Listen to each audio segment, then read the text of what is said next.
Anyway. So after such a tumultuous season last year, how are you going to top it with the next season? I have no idea. Season 4, the story is very different. You know, we change it up every season. I do that for a lot of reasons. One of them is just my own creative, wanting to stay excited about the story itself. The characters obviously remain consistent, but the story changes. And so season 1 was our origin story, season 2 was Mount Weather, season 3 was the AI story, and season 4 is the Earth strikes back. The environment itself starts to break down, and our heroes realize pretty quickly that they're not going to be able to stop this thing that's coming. I think one of the things that's in our DNA now, after 3 seasons, I think it's pretty obvious, which is we say that something terrible is going to happen, and then it happens.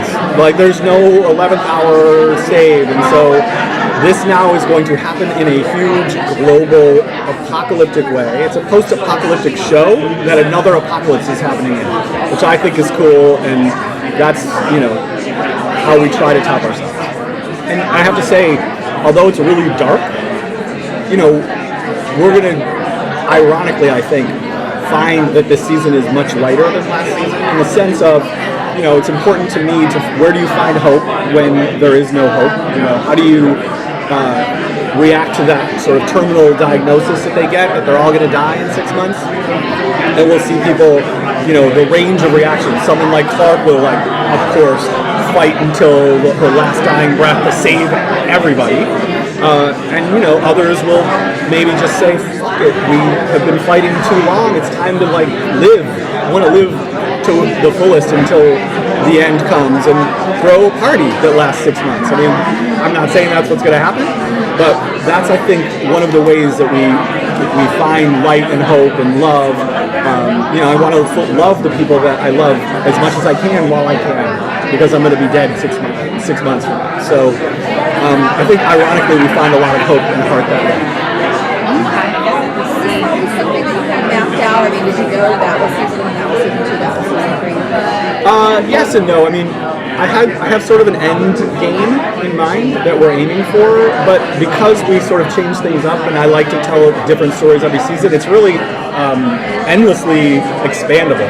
If I come up with a story that I love, I can say, okay, well, we're going to push the end game story out a little bit and tell this story this year. And I have, 12 really talented writers that are working in the office with me, and everything always gets better when it goes through the writer's room process. So it wasn't all mapped out.